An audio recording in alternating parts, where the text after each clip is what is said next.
l'adorer. Sache que quand tu nais avec une étoile.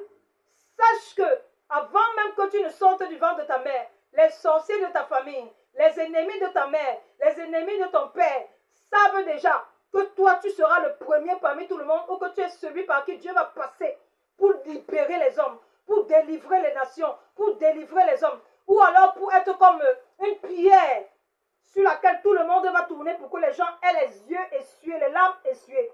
Aussitôt qu'ils le sauront, ils vont commencer à te combattre depuis ton enfance. Toute bonne chose qui va vouloir arriver dans ta vie, ils vont commencer à s'élever pour que ça ne se matérialise pas. Ils vont commencer à s'opposer pour que rien de bon ne t'arrive.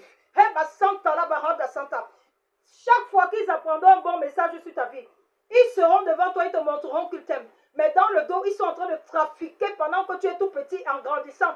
Que la chose ou le bonheur qui va arriver dans ta vie ne se matérialise pas. Ce matin, je viens te dire, qu'importe ce qu'on a dit dans ta famille depuis que tu es né, qu'importe les malédictions générationnelles qui ont été libérées dans ton ventre, le ventre de ta mère ou dans ton ventre contre tes enfants, je maudis cela en ce matin. Je les mets tous dans la confusion totale en ce matin.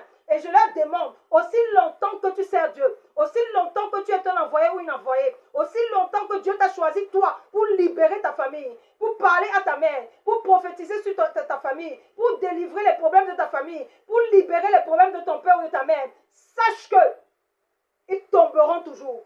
Ils tomberont toujours. Ils tomberont toujours. Et ils seront toujours dans la confusion. Quand ils mettront des pièges à gauche pour qu'on t'atteigne, Dieu ouvrira notre chemin pour que tu y passes. Tu ne seras jamais au mauvais endroit au mauvais moment. Je répète, tu ne seras jamais au mauvais endroit au mauvais moment. Les réunions qu'ils feront contre toi,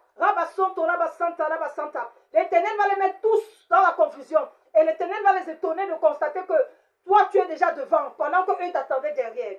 Je retourne sur Matthieu 2, verset 3. Hérode, le roi Hérode ayant appris cela, donc le roi Hérode a appris, comme je venais de dire, que tu es une étoile, que Jésus était une étoile. Il a été troublé. Pourquoi il a été troublé? Parce que toi, quand tu nais, personne ne veut que tu viennes le dépasser. J'ai déjà dit ça tout à l'heure. Quand tu nais, personne ne veut que ta mère soit heureuse. Quand tu nais, personne ne veut que ton père ait le meilleur des fils. Quand tu nais, personne ne veut que ton étoile brille.